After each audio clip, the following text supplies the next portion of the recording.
This is your Barbados Today evening news update for Tuesday, July the 3rd. I'm Emmanuel Joseph. Thanks for joining us. Topping the news at this hour, the Barbados government is insisting that all due road taxes must be paid.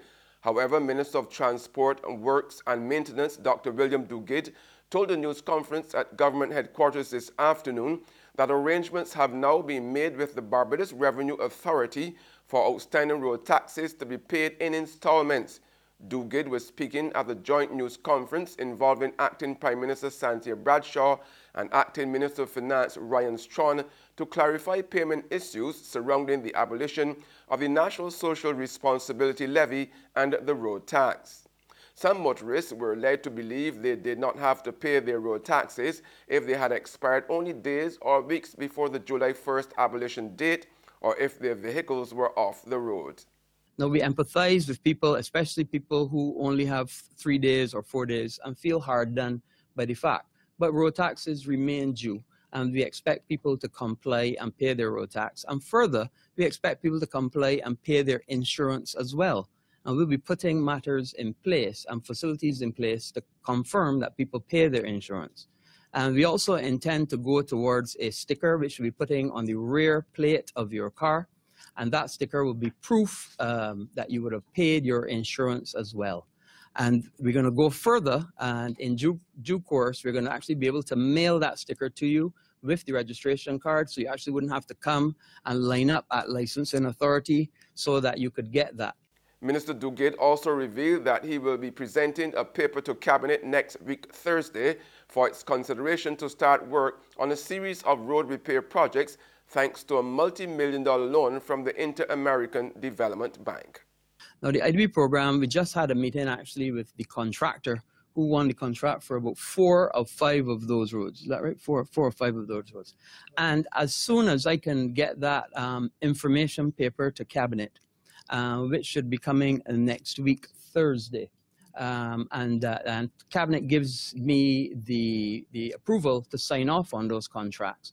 We have made arrangements with the contract. A lot of it will be work on the ABC highway, particularly the westbound side of the ABC highway. A big part of it is that, which is the part from the Norman Niles roundabout to Warrens. So that whole stretch. And the contractor has given me his assurance that they will be working night and day to get that project completed and as quickly as possible, together with all the traffic management that is required and all the infrastructure to get those 4 projects. And in addition, we're going to be working on all 4 projects simultaneously. And as far as the abolition of the NSRL on imported goods is concerned, Acting Finance Minister Strawn assured merchants that the customs has already been directed not to charge the levy. There needs to be an update to the system with respect to the Barbados Revenue Authority, given that they support the Customs Department.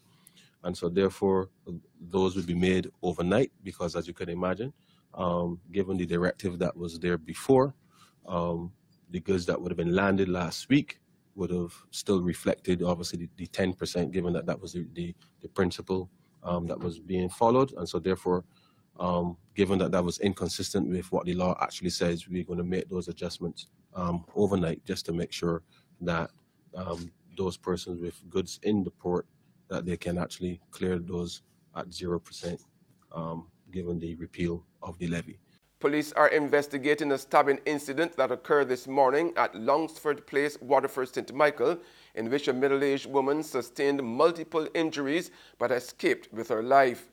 The victim, 56-year-old Judy Hoyt, reported to police that a man reached through her front door, entered the house, and started stabbing her all over her body.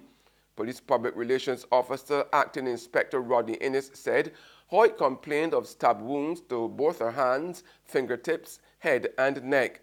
She was taken to hospital for treatment and remained there up to early this afternoon. There's been a call coming from the most unlikely quarters for the enforcement of the breathalyzer testing.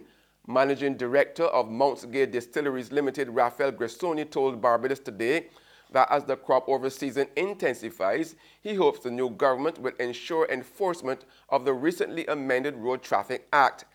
Following extensive discussions last year under the then Democratic Labour Party administration, then Minister of Transport and Works Michael Lashley announced that breathalyzer testing would become a reality in Barbados, with police officers only now requiring training in the use of the equipment that would be imported. Up to June 17th this year, Barbados had recorded 19 road fatalities. In sports, England has eliminated Colombia from the World Cup. This evening, the English team beat Colombia 4-3 in penalty shootouts. Now, earlier in the day, Sweden moved through to the quarterfinals after a 1-0 victory over Switzerland. There's regional and international news after this short break.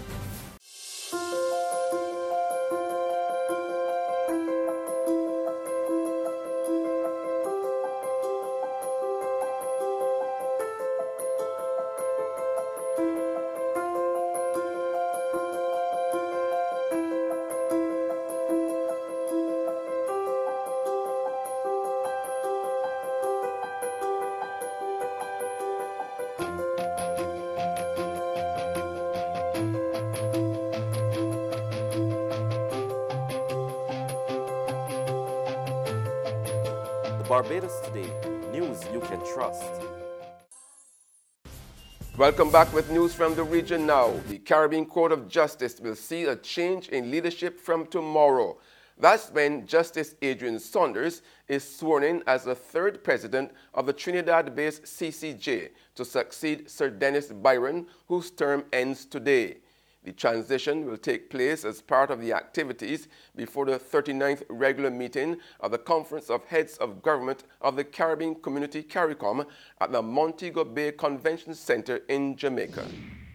In more regional news now, a massive marijuana farm has been destroyed in Guyana while police hunt for about 9 men who opened fire on a party of policemen upon discovery of the illegal farm. Travis Chase has the details.